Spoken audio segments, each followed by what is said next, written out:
Hello everyone. Welcome to the official YouTube channel of DBE. I am Bhavesh and I welcome you to the next episode of the Alumni Spotlight 1.0, where we talk to our esteemed alumni about their experiences and corporate journey after completing their MBA from DBE. Today we have with us Mr. Lalit, who is currently working as a quant analytics associate at JP Morgan. He was a part of the batch 2017. We are extremely happy to have you here today, sir. How are you? Hi Bhavesh, I am all good. I hope you are doing good too. Yes, sir. I'm doing great. So let's begin with our conversation where I'll be putting forth some questions that the current batch would like you to address. So starting with, what does a day of quant analyst look like in terms of roles and responsibilities? Let me begin it this way. In the very beginning, we only check our schedule, and then after that, we only plan our day accordingly. So then we start working. Then there could happen that there could be internal meetings and there could be external meetings also. So this is for the first half of the day. Now our project is basically managed by the partners who are in US. So we need to connect with them also because they are the only people who guide us, who let us know. I mean, we also convey our progress to them. So yeah, that's how our day end. And same story repeats the next day also. But yeah, it's exciting. It's not that boring which I'm sounding right now, but it's very Mhm. exciting because every day a new challenge comes up. Okay. So maybe you could, just tell us something about your challenges, like what challenges do you face? The challenge could be anything like, for example, I basically work with the credit card analytics team. Okay. So in credit card also there are different there are different products, there are different things. Some of the products we don't know.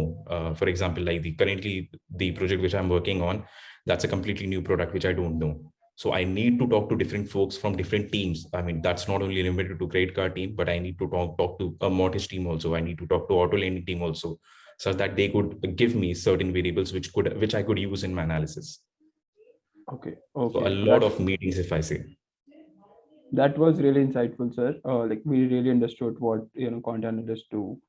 And now coming to the next question. So currently, as you might know, that SEBI proposed to put a regulatory check on the algorithmic trading done by the retail investors. So, like, what are your thoughts on it? Uh, I think it was necessary. It is necessary because you don't know that if someone is coming up with an algorithm, you don't know what kind of approach they are following, what kind of variable they're using, what kind of data they're using.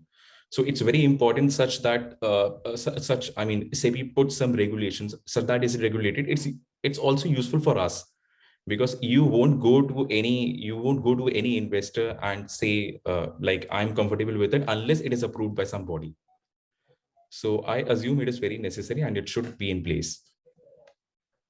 right, sir. It was really great to hear your views on it. Moving to the next question. So, like, you have just joined the JP Morgan. So, could you give us some insights about your transition, how it went, and like what were the challenges you facing, and what in Um, the previous job? so if I talk about transition wise, like my interview phase was really nice. There wasn't much of a problem. It was all good. I mean, there were basically three rounds of interview, and the interview panel was very nice. I mean, they took only half an hour interview, and I mean, at times you feel that they are nervous and you are very comfortable. They give you such level of comfort. And apart from that, when it got finalized and everything got finalized, then I have to serve 3 months of notice period in EXL. So Okay. that's a very long period, and people usually get anxious, like 3 months. Whether I mean, if they revoke the notice, if they revoke the offer letter, if they cancel my candidature, then what would happen? So these were certain questions which were also in my mind, but it all worked out very good and very good, very nicely. And the mainly the reason behind this is like JP Morgan wasn't continuous touch with me. Like every 2 weeks there would be a mail from some or the other team, there would be a call from the HR. And I still remember I was supposed to join, and 2 or 3 weeks were left before my joining, and I even got a call from the manager whom team I was joining. So this is the level of comfort which they provide, and they try to do all the formalities before you join, because once you join, then they mostly try to give you all the work related all the give you the work related atmosphere, give you the work related files and every accesses and everything. because and it's really good because it saves a lot of time when you join a new company. So Right. whenever you would be joining that, you would realize that there is a lot of time, like a month or 2 or 3 months. Some people even sit on bench for 6 months. They don't have any work to do because their accesses are being resolved.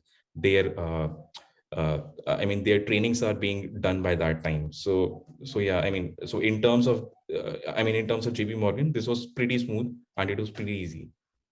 So sir, like I wanted to understand like what were your challenges? Like was there some personal reason behind leaving your previous organization or something?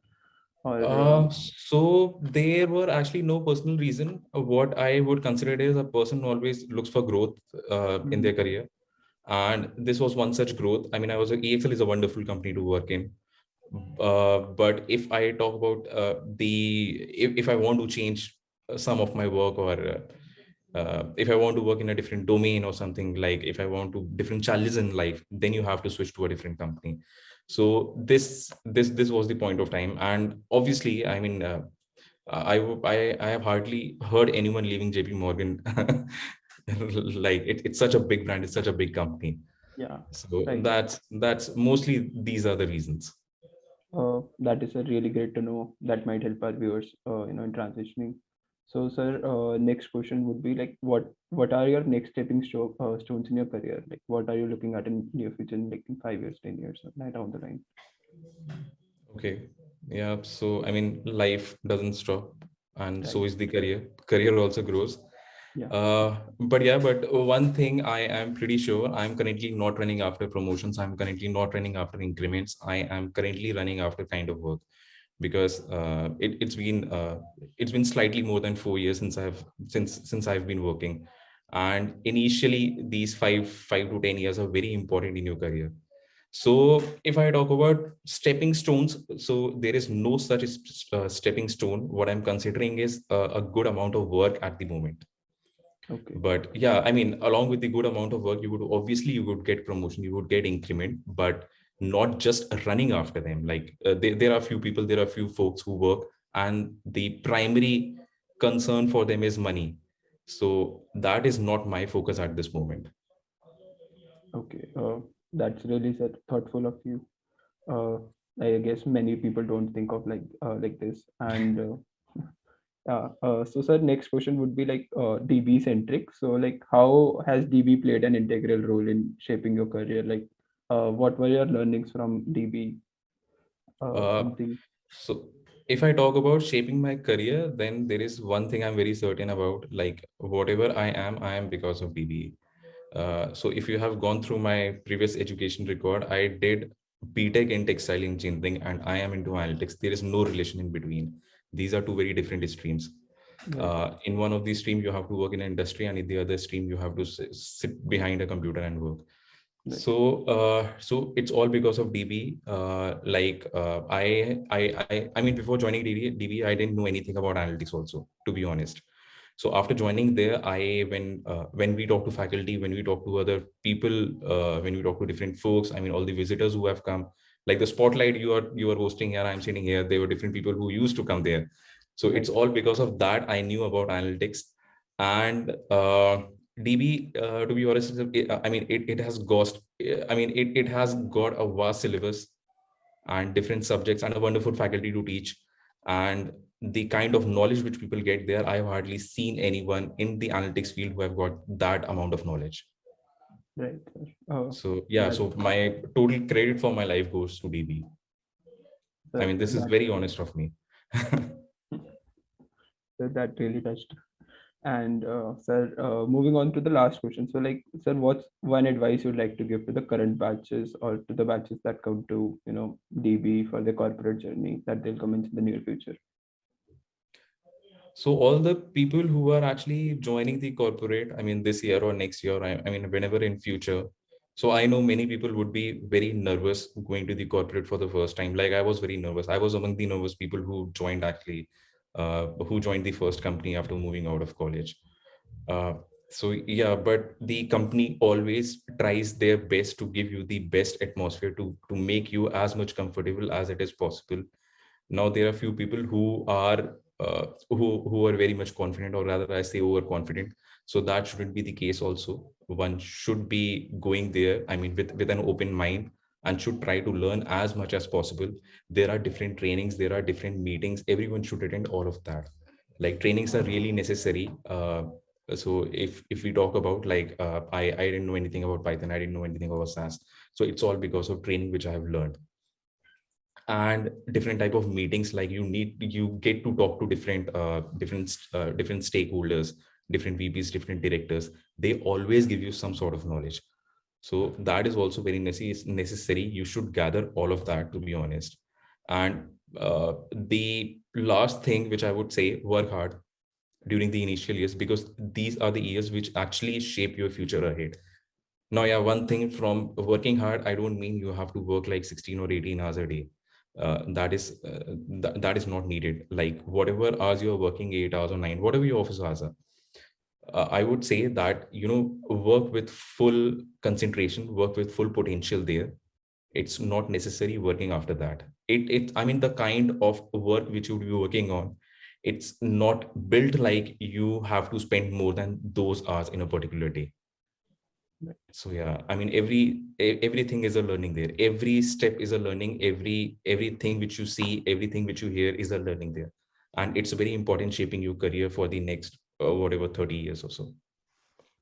So summarizing it, like initial person should focus more on initial years, like learning. His focus should Definitely. more only on learning.